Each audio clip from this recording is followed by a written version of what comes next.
अवधूत चिंतन श्री गुरुदेव दत्त श्री स्वामी समर्थ।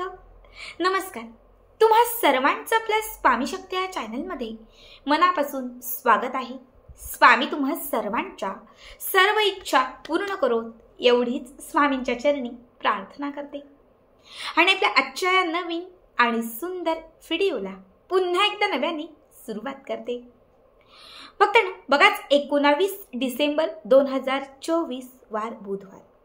आपल्यापैकी सगळ्यांनाच माहिती असेल की आज बुधवारच्या दिवशी संकष्टी चतुर्थी आलेली आहे। बघा, संकष्टी चतुर्थीचं व्रत हे गणपती बाप्पांसाठी समर्पित आहे आणि जो बुधवारचा दिवस आहे हा बुधवारचा दिवस देखील गणपती बाप्पांसाठी समर्पित आहे। उत्तर पूर्व जो भाग आहे त्या भागामध्ये गणपती बाप्पांची आराधना ही मंगळवारी केली जाते, तर दक्षिण भाग जो आहे त्या भागामध्ये गणपती बाप्पांची आराधना ही बुधवारच्या दिवशी केली जाते। त्यामुळे मंगळवार आणि बुधवार हे जे दोनही दिवस आहेत, दोनही जे वार आहेत हे गणपती बाप्पांसाठी समर्पित आहेत।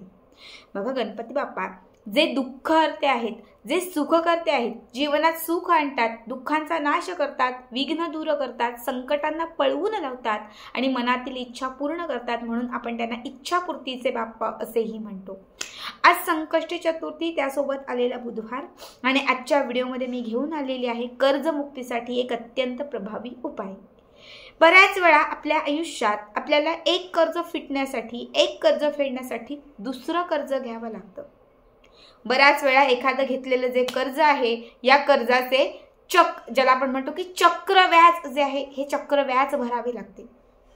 एक कर्ज घेतलेलं आहे, हे कर्ज कुठेतरी फिटत आलंय असं वाटतंय आणि घरावरती मोठं संकट येतं, पुन्हा दुसऱ्या कर्जातून जावं लागतं। कधी मुलांच्या शिक्षणासाठी कर्ज, कधी घराच्या बांधकामासाठी कर्ज, कधी नवीन फ्लॅट घेण्यासाठी, गाडी खरेदी करण्यासाठी, म्हणजे कुठल्या ना कुठल्या गोष्टीसाठी तरी सतत कर्ज हे आयुष्यात घ्यावं लागत आहे। जर तुम्ही कर्जानी त्रस्त झाला असेल, तुमच्या आयुष्यामध्ये खूप कर्ज साठलं असेल, तर हे कर्ज संपवण्यासाठी, कर्जाचे हप्ते फिटण्यासाठी, कर्जातून मुक्तता मिळवण्यासाठी कुठल्याही बुधवारी किंवा बघा आज संकष्टी आहे, या संकष्टीच्या दिवशी हे सांगितलेले विशेष जे उपाय आहेत ते आवर्जून करा। पहिला उपाय जो आहे हा तुम्ही संकष्टी चतुर्थीच्या दिवशी सकाळपासून अगदी रात्रीपर्यंत कुठल्याही वेळात केला तरीही चालेल। यासाठी तुम्हाला एक नागवेलीचं, ज्याला आपण विड्याचं पान म्हणतो, हे विड्याचं पान घ्यायचं आहे। देवघरात जिथे गणपती बाप्पांची मूर्ती असेल, फोटो असेल, तर त्यांच्या समोर तुम्हाला हे पान व्यवस्थित स्वच्छ धुवून ठेवायचं आहे। या पानावरती हळद घ्यायची, त्यात थोडं कुंकू घालायचं, पाणी घेऊन मिक्स करायचं आणि या पानावरती तुम्हाला त्या हळदी कुंकवाने एक त्रिकोण काढायचा आहे। काय त्रिकोण? हा जो त्रिकोण तुम्ही काढाल त्या त्रिकोणाच्या वरती तुम्हाला थोडीशी लाल रंगाची मसूर डाळ ठेवायची आहे। बघा, मसूर डाळ, ही मसूर डाळ पूर्ण त्या त्रिकोणभर तुम्हाला व्यवस्थित पसरवून ठेवायची आहे। ठीक आहे। त्यानंतर त्या मसूर डाळीवरती थोडं हळदी कुंकू अर्पण करायचं आहे आणि त्यानंतर तुम्हाला गणपती बाप्पांचं मंत्रस्तोत्र म्हणून किंवा अथर्वशीर्षम किंवा संकटमोचन स्तोत्राचे पाठ करून तुम्हाला गणपती बाप्पांना त्या कर्जातून मुक्तता मिळवण्यासाठी प्रार्थना करायची आहे। यानंतर 5 ते 10 मिनिटांनंतर, फार 1 ते 2 तासानंतर ते विड्याचं नागवेलीचं जे पान आहे ते तिथून उचलायचं, त्या डाळीसकट उचलायचं। कुठेही आजूबाजूला गोशाळा किंवा गोमाता असेल तर तिथे जायचं आणि हे विड्याचं पान आणि त्यासोबत घेतलेली ही मसूर डाळ गोमातेला खाऊ घालायची। हा उपाय जर तुम्ही बुधवारच्या दिवशी किंवा संकष्टी चतुर्थीच्या दिवशी केला तर कितीही मोठं असणारं कर्ज तुमचं कमी होत जाईल। आता एकच बुधवारी हा उपाय केला किंवा एकाच चतुर्थीला हा उपाय केला तर एकाच याच्यात फरक येईल किंवा एकाच याच्यात पूर्ण कर्ज मिळेल असं नाही। प्रत्येक गोष्ट होण्यासाठी थोडासा टाइम द्यावा लागतो। जर बुधवारी हा उपाय केला तर प्रत्येक बुधवारी करा, कमीत कमी 2 ते 3 महिने करा। संकष्टीला हा उपाय केला असेल तर कमीत कमी एक 6 महिने तरी, म्हणजे 6 संकष्टी तरी कंटिन्यू हा उपाय करा। तुम्हाला असंख्य पटीने लाभ होताना दिसेल। रोज कुठून ना कुठून का होईना घरात पैसा येत जाईल आणि याच पैशातून तुमचा कर्जाचा हप्ता किंवा जे काही कर्ज आहे ते फिटत जाईल। आता त्यानंतरचा दुसरा उपाय जो आहे हा देखील मसूर डाळीचाच आहे। आपल्याला एक मुठभर मसूर डाळ घ्यायची आहे आणि त्याच्यावरती शेंदूर घालायचा आहे। शेंदूर मसूर डाळ घ्यायची आहे, त्यामध्ये थोडंसं तुम्हाला चमेलीचं किंवा कुठलंही छान सुगंधी तेल असेल तर ते तेल घालायचं आहे. मसूर डाळ, तेल आणि त्यामध्ये घातलेलं शेंदूर हे सगळं मिक्स करायचं आहे. आता याचा जो चोला तयार होईल हा तुम्हाला बुधवारच्या दिवशी किंवा संकष्टीच्या दिवशी तुम्हाला गणपती बाप्पांना अर्पण करायचं आहे.